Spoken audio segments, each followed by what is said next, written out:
beaucoup de personnes se demandent cela.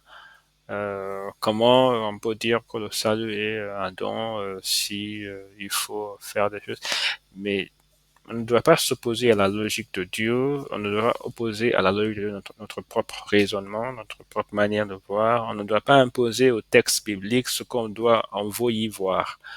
La Bible dit que le salut est un don, c'est vrai, mais quand elle nous dit que le salut est un don, elle nous parle de commencement, la réception de salut, mais l'achèvement euh, va exiger qu'on s'attache à ce don et qu'on s'y maintienne et Amen. qu'on on s'y accroche et qu'on reste dans la voie de Dieu, etc. Sinon, on va perdre le don de ça, malheureusement. Amen. Donc, on doit vraiment rester là-dedans parce que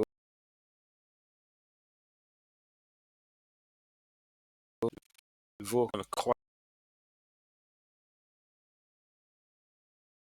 conditionnel de salut, parce qu'à partir de ce Oui. moment-là, alors, on peut vivre sa vie peut-être avec une similitude de piété, mais pas dans la piété qui est exigée par le ciel, c'est-à-dire pas de la sanctification sur laquelle personne ne verra le Seigneur.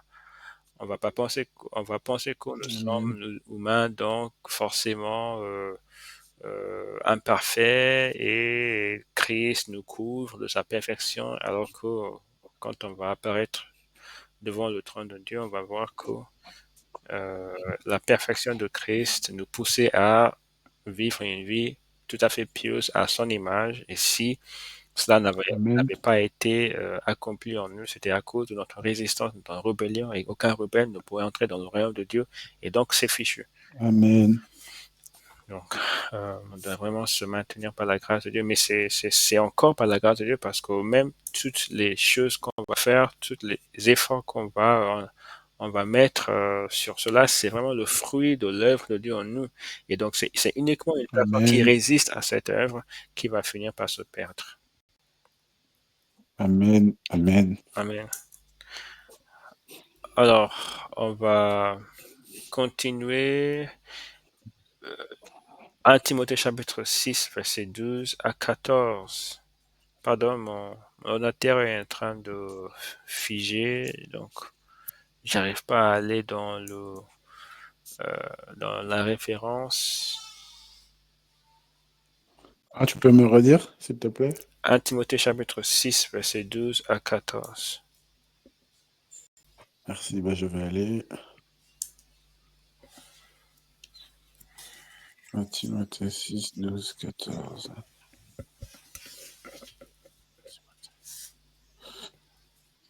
Ok. Alors, combat le bon combat de la foi, saisis la vie éternelle à laquelle tu as été appelé et pour laquelle tu as fait une belle confession en présence d'un grand nombre de témoins. Je te demande devant Dieu qui te donne la vie à toute chose, pardon, qui donne la vie à toute chose, et devant Jésus-Christ qui fit une belle confession devant Ponce Pilate, de garder le commandement et de vivre sans tâche, sans reproche, jusqu'à l'apparition de notre Seigneur Jésus-Christ, que manifestera en son temps le bienheureux et seul souverain, le roi des rois et le Seigneur des seigneurs. Pardon, je suis allé un peu plus loin. Ok, Amen. Amen, merci. Je ne sais pas, j'espère que... Ok, j'espère que cet enregistrement est en train de se faire. Ok, d'accord. Ok. Alors oui, donc on voit ici, donc tu peux dire quelque chose sur ça, sur ces versets? Alors, attends, je reviens dessus. Hop. Ben, il est encore dit, voilà, combat le bon combat de la foi, ça veut dire que de toute façon, il y aura des combats. Il y a plein d'autres combats ici-bas, on le voit bien, hein. On peut tout à fait, en tant que chrétien, disciple, se dire, oh là, j'ai envie d'aller manifester pour ceci, cela. Il y a tellement de causes pour lesquelles on peut se lever. Mais ici, il y a une exhortation à mettre toute son énergie, si je puis dire, ça avec d'autres choses, hein. Tu aimeras le Seigneur ton Dieu de tout ton corps, de toute ton âme, de toute ta pensée, pour, pour, euh, pour faire comme Paul, il fait, j'ai combattu le bon combat, etc. Il y a besoin, je crois, d'être vraiment focalisé sur ces choses. Et donc, le bon combat, ça inclut qu'il y a des mauvais combats, hein, si je puis dire. Euh, Saisis la vie éternelle à laquelle tu as été appelé. Ici, en fait, parce que le reste, je, je, j'ai pas trop de choses à dire dessus. Enfin, si, même verset 14 est de vivre sans tâche, sans reproche jusqu'à l'apparition de notre Seigneur Jésus-Christ. Ça veut dire que on a la possibilité de vivre avec tâche et en étant répréhensible, mais c'est pas ce qui nous est demandé.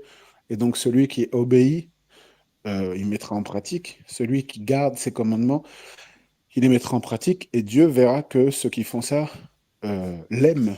Voilà. Mais ce que je voulais dire, c'est surtout, j'ai pas trop commenté par rapport à ce que tu as dit précédemment sur le don du salut, bien que je l'ai dit ailleurs dans d'autres études, le don du salut comme une grâce. Saisie, voilà. Combattre, oui. Saisir, à laquelle tu as été appelé. C'est combattre, ça veut dire qu'il y a une lutte, si je puis dire, et qu'il faut gagner tant qu'à faire. Rester dans cette victoire, en tout cas, qui nous a été acquise, parce qu'elle a déjà été acquise, mais nous avons à demeurer dans cette victoire, dans cette vérité, dans cette parole. Et saisir la vie éternelle, ça veut bien dire que certains ne la saisiront pas. Et sur le don, sur le don, c'est vraiment souvent, par la grâce de Dieu, ce que j'ai eu à cœur de rappeler parfois sur Internet, là où les gens diffusent des, des choses fausses. C'est un don, c'est un don. Oui, mais un don, c'est pas parce qu'il a été donné que on l'a reçu. C'est pas parce que on nous donne des chaussures qu'on va les porter et surtout qu'on va les garder. On peut très bien dire j'ai reçu des chaussures, il m'a donné des chaussures, mais le fait est que si tu n'as jamais pris ces chaussures, si tu les as jamais portées, tu les as jamais reçues, ces chaussures. Alors qu'elles sont un don et qu'elles sont restées chez toi longtemps, bah c'est pareil pour la parole et c'est même pareil pour les paroles de ceux qui témoignent de la vérité. On a beau, et c'est souvent ce que je dis, tu dis que Dieu t'a donné un don, etc. Mais moi-même qui te parle et qui te donne ces paroles, c'est pas parce que je te les ai données que tu les reçois. Et c'est une preuve irréfutable que on peut se mettre en rébellion face à quelque chose qui nous est donné et donc, en fait, ne pas le recevoir. Voilà, c'est tout ce que je voulais dire. Oui, oui, tout à fait. Oui. Donc maintenant, je vais juste faire quelques remarques parce que le temps presse très vite. Euh, Première remarque, c'est il n'existe pas de vie chrétienne droite devant Dieu, mais qui soit exempte d'épreuves et de persécutions. On doit toujours garder à l'esprit cette vérité, cette réalité. Donc, j'ai écrit une référence que je ne vais pas lire parce Mhm. qu'on n'a pas le temps. Hébreux chapitre 11, versets 36 à 40. Deuxième remarque, lors des afflictions et des tribulations, la parole de Dieu devient d'autant plus précieuse. Michée Amen. chapitre 2 verset 7, Sophonie chapitre 3 verset 17. J'aimerais bien lire ces références très très rapidement parce que ces références ne sont pas très très populaires, donc je voudrais juste lire ça. Michée chapitre 2 verset 7. Oses-tu parler ainsi, maison de Jacob? L'Éternel est-il prompt à s'irriter? Est-ce là sa manière d'agir? Mes paroles ne sont-elles pas favorables à celui qui marche avec droiture? Les paroles de Dieu sont favorables. Dieu parle de manière favorable toujours à celui qui marche avec droiture. Et vite, Sophonie chapitre 3, verset 17. Sophonie 3, verset 17 dit: L'Éternel, ton Dieu, est au milieu de toi comme un héros qui sauve. Il fera de toi sa plus grande joie. Il gardera le silence dans son amour, mais, j'ajoute le mais, il aura pour toi des transports d'allégresse. Donc, ces paroles sont des paroles qui encouragent, qui peuvent encourager quelqu'un qui passe par des épreuves, tribulation, etc., la parole devient précieuse. On peut aussi lire Habakkuk chapitre 3, versets 17 à 19.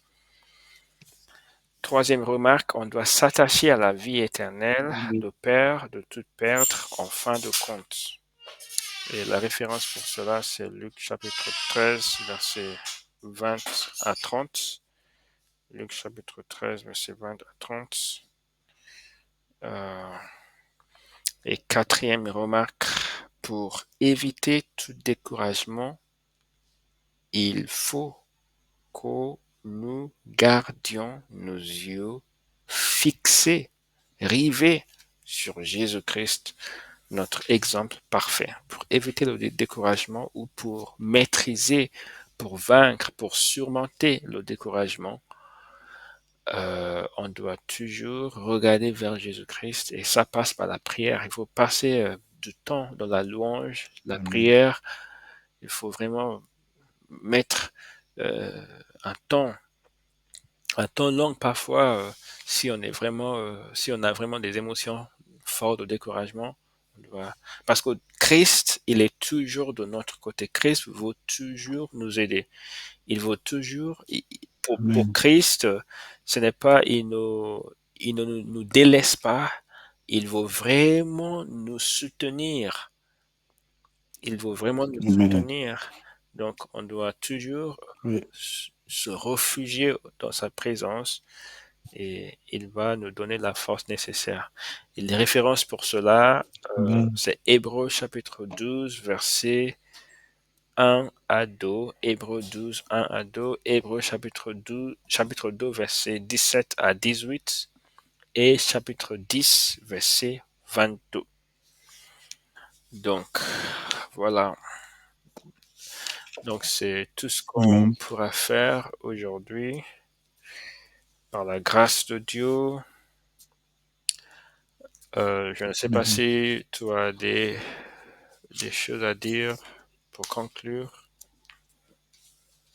Bah, simplement appuyer ce que tu dis là en disant il y a vraiment, notamment une de celles qu'on a lues tout à l'heure à l'église des Thessaloniciens, beaucoup de passages dans la Bible où on voit que il est très important en effet pour les serviteurs de Dieu, apôtres et Jésus lui-même, de vérifier notre bonne marche dans la foi et de s'en assurer comme, comme une, comme quoi, comme une poule qui, qui, qui rassemble ses poussins, si je puis dire, je vais dire ça comme ça.